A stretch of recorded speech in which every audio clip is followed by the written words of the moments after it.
Hello, everybody, and welcome to our show today. I'm really glad you can join us. So today we're talking about like a bunch of really cool topics. We're going to be talking about cool ways you can host your podcast. We're going to talk about being a really cool lifestyle entrepreneur and what that means and how you can accomplish that. Talk about building SaaS companies, building sales funnels, a lot of really awesome things I think that can help you move to a 7-8 figure business range. So with us today is Mark Kumar. Now, Mark is a lifestyle entrepreneur. He coaches entrepreneurs to run a profitable online business by sharing his own advice he's got through a lot of experience along the way. And if you've ever helped anyone with your advice, you're all ready to create and run a successful online business today. And Mark has a lot of insight from his experiences that's going to help us do that. So Mark, welcome to the show today. Hey man, thank you so much for having me on the show. It's truly a pleasure to be in the show. I know we're gonna have a great conversation. I cannot wait to get this party started. It's gonna be amazing. That's awesome, man. Well, I know you're like a lifestyle entrepreneur, but a lot of people that are watching and listening have no idea, Mark, what that is. So what is a lifestyle entrepreneur? All right, so I know a lot of people who may not know what lifestyle entrepreneur is. Basically, it's a lifestyle entrepreneur.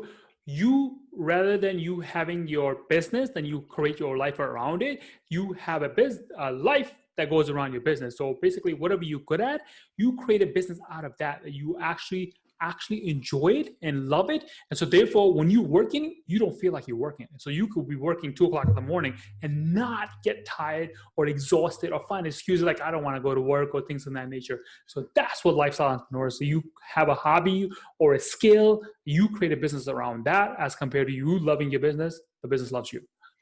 How do you do that? Because I have a lot of people. As a matter of fact, tomorrow I'm doing a presentation on how to start a business.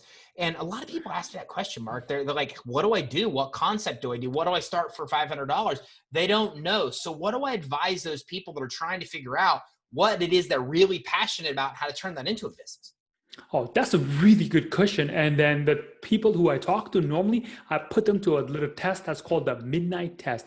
And the midnight test validates whatever you think you know it so well that you can literally help anybody else. So for example, let's pretend for a second you are a personal trainer and you know everything about how to get people in shape. And then in the middle of the night, while you're dreaming and thinking about, being on a beach, drinking a margarita or hanging out with your girl or kids or whatever. And then in the middle of the night, I'll wake you up and ask you a very specific question to say, hey, can you help me with X, Y, and Z? And then for the first 10 seconds, you're gonna be like rubbing your eyes like, what? Who are you? What are you doing here? And then after the 10 seconds gone, you can answer the question right away. And if you could do that, you could definitely create a business about helping people how to solve their problem. I see a lot of people, man, that I'll give you an example in restaurants, right? The failure rate in restaurants is astronomical. And it's because you have a lot of chefs out there that can cook, but they suck really bad, Mark, at running a business. And I see a lot of that, right? Whether it be plumbers or et cetera. So how do you go from doing something you love to really successfully being able to running a business doing it? So are we talking about like a physical business or online business? I don't think it matters. I mean, I think there are service businesses like plumbers, and I think there are people that, like, I saw some dude that travels the country on TikTok today, and he makes his money selling on eBay. So I think either or. All right, so let's just pretend for a second. Let's pick a chef, for example. Chefs are great because I love cooking myself, so that's like a dear and heart to me. So let's say I'm a chef and I have a business, and because of this whole pandemic thing, I don't have a restaurant that is really doing great, but I have a skill of being a chef, and I really know how to pretty much cook anything. I know how to cook a salmon, chicken, or a lamb, or whatever the case might be. So what I can do is there's a lot of people, if I had my own chef or restaurant, people will tell me, hey, I don't like the salt in my pot, too much salt in my thing, or I don't like this recipe in a certain way. So you know what all the problems that people have. And then what you can do, you can literally create a YouTube channel and create a videos showing people how to create let's say, how to grill a salmon without having a white layer on top of that, which doesn't taste really that good. So that way, what that will do is it will allow you to get your name out there, number one. Number two, people will look at you as an authority. And then what you also can do is tap into the Facebook group marketing, which is a very great place to go because there are tons and tons of, and it doesn't really matter where you are living. There's a group that will be specific to you. And then also there's a global group where you can like, hey, I can pretty much talk to anybody else. So how do you go about do that? It's like, hey, let's say I'm a chef and I want to go join a group in Facebook group where I can look to see if people are asking for a specific question, like, hey, I'm going to create my salmon, but I don't know how to do it because every time I cook it, either it's overcooked or undercooked. And then you go in there, you answer those questions. And then at the end of the question, when you answer them, you say like, hey, if you need more information, contact me. And what that happens, when they message you, they know you are an expert because you helped them. So you already set yourself like, I'm an expert. I know what I'm talking about. And when they call and ask you more, and they're like, hey, and when they message you at that point, you have option to say, hey, I can add more value to you by giving you more information. But at the end of that particular message, like, hey, if you need more assistance or need more help in personalized, like how to cook and things of that nature, give me a call. We'll set up a call. And then from once they're in the call phase of it, then you can talk about the financial numbers and everything else and how they can hire you to be an online coach, for example. That's awesome. What are some other ways? Because a lot of this must be happening that you're describing right now. What you described is taking an offline business online. And so, man, that's exactly what's going on with this pandemic, Mark. I mean, what are some other ways that you're seeing businesses successfully do this where they have an offline business? Like it was a perfect example of the chef to take his online, and then they're bringing that business online to be able to survive and thrive through this pandemic. And then there's another company. I'm sure you heard of it. A lot of people out there have heard of it too, but they don't know what they're doing to help their customers right now. For example, Airbnb, they have this thing called the experience where you can position yourself as an expert and other people can virtually join you from a Zoom call. That's the platform that they use. And then they can have an experience with you where you're teaching them one-on-one. For example, if you want to learn how to make a paper toys, there's an experience for that. Or if you want to learn how to create a podcast or how to do a Photoshop editing or how to cook and things of that nature. So you can go to Airbnb. Everybody knows that, and across the whole 9 yards. And then also what the people doing is like, for example, if somebody who lives in Europe, but they can't come to New York, there's an Airbnb experience where a guy can literally take his phone and go outside and give the tour, virtual tour to the person so they can have this experience. I mean, that's mind-blowing stuff. Yeah, that's awesome. Now, you also do a lot in SaaS. So again, let's dive into that because a lot of people don't know what SaaS is. So what is a SaaS company? A SaaS is basically it's a software as a service. And then you can create pretty much anything out of it. As long as there's a problem that needs to be solved, you can solve it from a software. So for example, for me, when I first started becoming a podcaster, I listened to podcasts for 3 years. And then through that time, I felt like I have learned so much knowledge that my cup was overflowing. I needed to throw it out there and give it back to the people who I have learned from or a future generation who's going to be learning it from me. And so I was like, I need to go get myself a company like a podcaster. I didn't know. I was there as a consumer, but I didn't know as a producer, what do I need to do? So there's like a couple of different things. One is like you go and create your podcast. That's great. That's the content part of it. Then the second part of it where you have to use a third-party company which allows you to upload your audio file. And then from that particular company, your Google Podcast, your Apple Podcast, your iHeartRadio, and Ghana, and a whole bunch of other stuff, companies, they will go to that company and then get your audio from there. And that company is called a podcast hosting company. And then when I was looking for like, hey, I want a podcast hosting company that will allow me to have everything that I want. And there was like few of them problems like out there where, for example, one company was like, hey, you could only upload 3 podcasts and that's it, 3 episodes and that's it for the whole month. I'm like, what if I want to upload 7 days a week? I can't do that. Then another company like, oh, we'll let you upload up an unlimited one, but we'll limit you the amount of listens you can have people listen to us. For example, 10,000 listens per month. And people who are just starting up like, oh, wow, that's a lot. But really isn't if you think about it. If one person listens to your show, let's say in Europe, and 20 other people listen to your show or another one, and they tell somebody else, those 10,000 listens will add up fairly quickly. So that was the problem that I had personally. So I'm like, you know what? Just forget it. I'm going to go and create my own company, which is called Simple Podcast Cloud.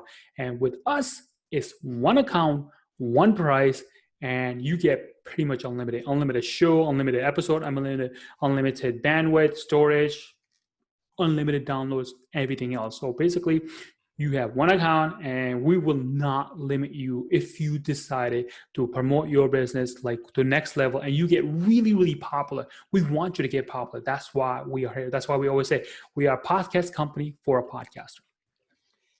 Popular is podcasting right now?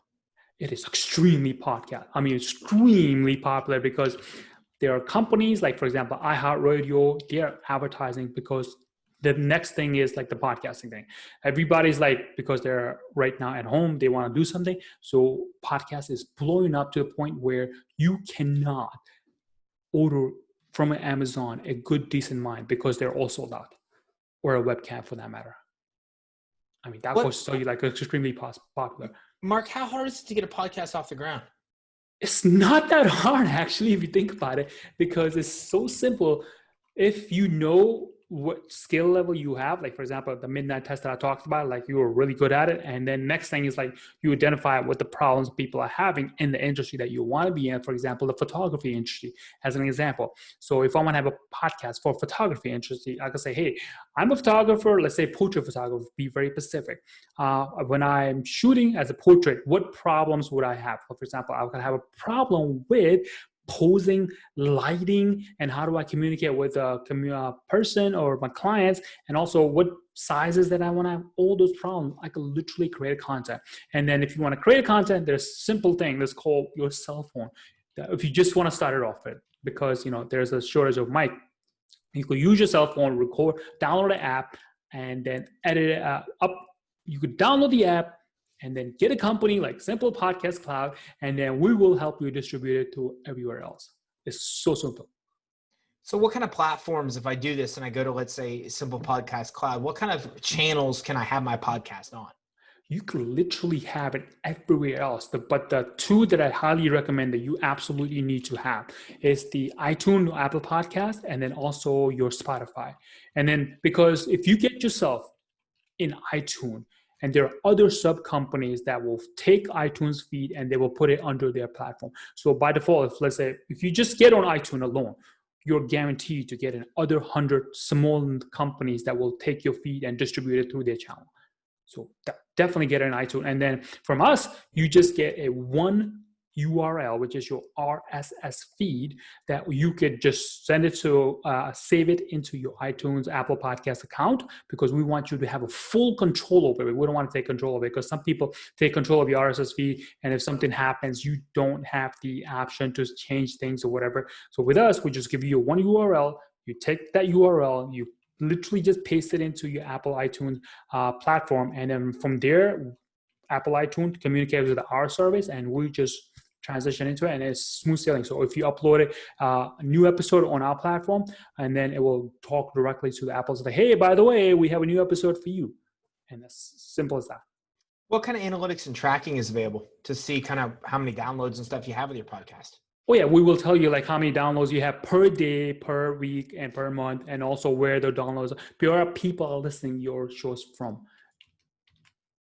Now, do you find that sales funnels are kind of a really important part of podcasting to be able to maximize the effectiveness because a lot of people are running or running a podcast, they have a business and they're really using that podcast as a channel to establish themselves as credible experts to grow their business.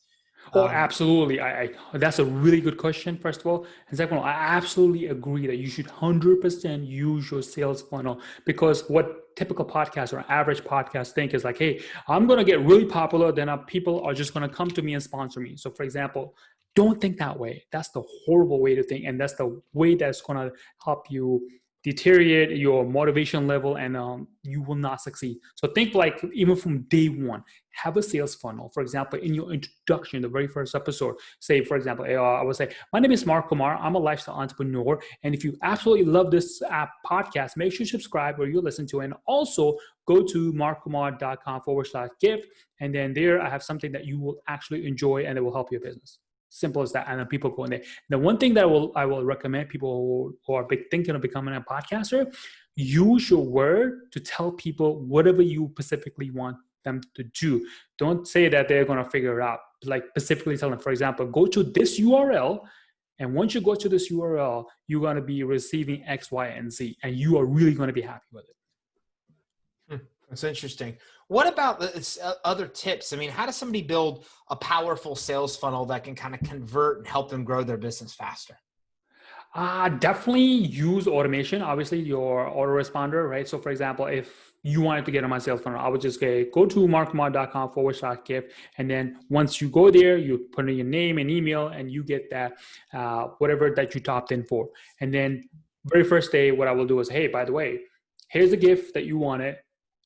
Enjoy it. And the next day around, obviously, right, you're going to say, hey, here's another valuable thing. And then third day, this is where most people make the mistakes, is that they just give them like good 7 days worth of just value added, value added, value added, value added. And then it's going to be like, okay, that's great. And then when you keep on doing that, people have the mindset of, hey, Mark is just going to give me free stuff. He's never going to ask you money. So what I recommend is, like, the first day you send them whatever they ask for. Second day you send them whatever that you want the sales funnel is for. And then third day you ask for offer for them to buy something from you, because they are brand new to your sales funnel. And they will trust you because they have opt into your thing. So they'll be like, hey, Mark is great. That's why I want to get something from. So as soon as you ask them at the early in the process, then they will start to say, hey, Mark has this great product that is going to add value to me. I'm going to buy it. If they buy it, then we're good, because then you go into another sales funnel like, hey, by the way, you bought this, you might also like this. So there's like a whole bunch of other stuff you could talk about it. But in short, one, whatever they ask for. Two, give them another value. Third, you ask for something. Whether it'll be like, hey, join this, or join my Facebook group, or buy my stuff, or whatever the case might be. Ask for something. Have something for them to go buy. How important really is it, do you think, in a business to have a sales funnel? Like, it is the only thing I would say you would absolutely need to have, because like I always say, if you don't have sales, you just have an expensive hobby that's going to bankrupt you in a matter of time.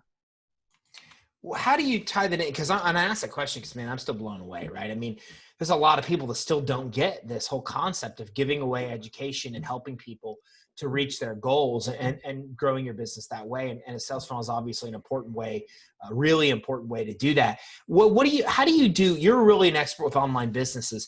How do you first get leads into a sales funnel? Like, what kind of paid avenues can you use to do that? There are several, obviously. Let's just go with the free version, right? Because that's what everyone's like, hey, I don't want to spend any money. I want to just go with the free. So let's go with the free version first. So the first one would be your Facebook marketing, where you go to groups, you give add value, and you ask them like, hey, message me. Don't put in, like most Facebook groups are like, hey, we don't want you to put in a URL, things of that nature. So what do? Is you help them, and then you ask like, hey, message me if you need more information. When they message you, to message afterwards, when they communicate with you, send them a URL. That's how you get them to your email list. Second one, obviously, is, I would say, Facebook is probably the most easiest one, the platform you want to go and do that. And then before you even go to Facebook, set up your pixel, because I would highly recommend that. Is going to supercharge your sales. Set up your pixel first, even if you use your Facebook pixel or your Google pixel. Set that up wherever you have it, whatever page you go into. Because what that will happen, most people do is they go in and set up their Facebook advertisement, and then a week later, they're like, oh, now I need to set up my pixel. Don't do that. It's a horrible way to do it. Set up your pixel, and then you run your Facebook advertisement, because that will, what will happen is there might be some people who might be called to that particular page from other sources, for example, your podcasting, your YouTube, or referral, or affiliate link, whatever. And all of those people, you can easily monetize on it. And then like they already have one interaction with you. The second interaction would be when you advertise with the Facebook pixel or YouTube pixel or Google pixels. What about, give us some more insight on pixels. So there's a lot of people that are listening and watching are still not even familiar with what pixels are. All right, sure, absolutely, man. For example, pixel is basically, think of it as like when you go to a specific, let's say you are using Google Chrome, and you go to a specific URL, like for example, Mark Kumar, and next time you go to type in your Google's Chrome box, and you go say, hey, by the way, I want to type in MARK, and then Google will say, hey, did you mean markkumar.com? And they'll be like, yeah, that's what I meant. And when you go to that again, then what it does is Chrome, it adds a little small cookie of information like, hey, you already visit this website. So Pixel works the same way. So for example, on Monday morning at 9 o'clock, I go visit your website, and you already have a Pixel set up, which is great. And then later on Monday evening, I'm running let's say a Facebook advertisement saying, hey, everyone who visited my website at last 7 days, show them this particular ad. And in this particular ad, you can say, hey, by the way, you are on my page. I saw that you didn't opt in. That would mean say, hey, show that ad. So that's what Facebook Pixel means. It's like, hey, whoever visited your particular URL or page, you're telling it, by the way, you didn't take the action that I wanted you to take. Or even one step further, if they did take the action that you wanted them to take, for example, opt in or buy stuff, then you can say, hey, by the way, you bought my product X. I have another product that is B that will also help you. And the people who bought X are very happy with B. So you're talking like upsells and downsell, you could easily do that. That's awesome. Mark, tie it all together. You know, I mean, podcasting, you're killing it and helping a lot of people break into podcasting with the simplepodcastcloud.com. I've been podcasting a long time, and what you guys are doing over there is very unique and unlike anything else I've seen with podcasting platforms. But what's cool about you is that you're an expert in online businesses, and you're an expert in SaaS, you're an expert in sales funnels. So how are you tying all the stuff together to help people get into podcasting and then blow their podcast up by, you know, taking their business online and incorporating it with sales funnels as well? Right now, I'm going to the process where I'm like, hey, I want to just interview the next 30 days or 60 days only the podcasters, because I'm like, hey, because I'm in the business of podcasting, I know a lot about podcasting, but there are a whole bunch of other people out there who have so many different problems that like I don't know of. So I want to interview them, get to know them. And then when I know how all of these things that like I have, like, let's say 100 people I interview and I have 100 different problems. And then I want to create a digital product out of that. Like, hey, if you're just starting out and you want to become a podcaster, you have problem 1, 2, 3, 4, 5, let's say 10 problems, right? And then out of the 10 problems, if 8 people have the same problem, then I'm like, hey, I want that product because I want to learn how to podcast. So that's how I build my sales funnel. That's how I'm going to go build my courses, and then also streamline the whole thing. And then maybe we can add another course within the company. It's like, hey, I know you signed up for my prescription. And then if you want to take a step further, for example, how do you make money with the podcasting? You could take this particular course. Awesome. So Mark, where can everybody go that's listening and watching to be able to learn more about you, what you're doing, and more about Simple Podcast Cloud as well? All right. So if you guys want to get in touch with me, what you can do is you can go to markkumar.com, and then also just click on the contact button there, and then send me an email. Because you guys are listening to this, I will give you 30 minutes a free consultation with me, and then to see if I'm the right fit for you to transition into the online world. If that works for you, great, that's awesome. And then far as the Simple Podcast goes, you can literally Google it, Simple Podcast Cloud, or you can just go to simplepodcastcloud.com. You can check us out, and we have this unbeatable deal going on right now where you can try us for 14 days. We will not ask you for any credit card information or anything like that. You have a full feature system, the whole access to the whole system. Try it out, give it a start. And everybody who has tried us, for example, people who are using for Libsyn, your Podbeans, and other popular platforms, when they use it, like, oh my God, this is like a no-brainer. It's like, I'm like sold, and here's my money. Just, I love your platform. That's awesome. Thanks for coming on today. All right. Thank you. So everybody, visit, there's a couple different websites you want to check out here. markkumar.com, markkumar.com. And, there's all kinds of information there about Mark and what he does. He's an expert in a lot of different areas, and I think a lot of people could benefit, especially if you're running an online business. And also make sure you check out simplepodcastcloud.com as well. Simple Podcast Cloud is a really easy way to be able to get a podcast off the ground and get it hosted. It's interesting because I had an opportunity to sit with a friend of mine, Jason Pfeffer, who's actually the editor-in-chief of Entrepreneur Magazine, and Steve Forbes for lunch one day. And, the old and the new media titan. And I asked him, I said, what do you guys think the future is? And both of them, it was interesting because they both came back and said the same thing. It's audio. It's podcasting. It's where the future is. So and I bring that up because you've got the new and the old media titans that are coming together on exactly the same page, which is This is the future. So if you don't already have a podcast for your business, you need to get one off the ground. And it's really easy to do so using simplepodcastcloud.com. So make sure you check that out, as well as markkumar.com, to learn how to get your podcast off the ground, how to get your sales funnel built, and to be able to blow it up online with your online business. Thanks everybody for tuning in. Have a great day.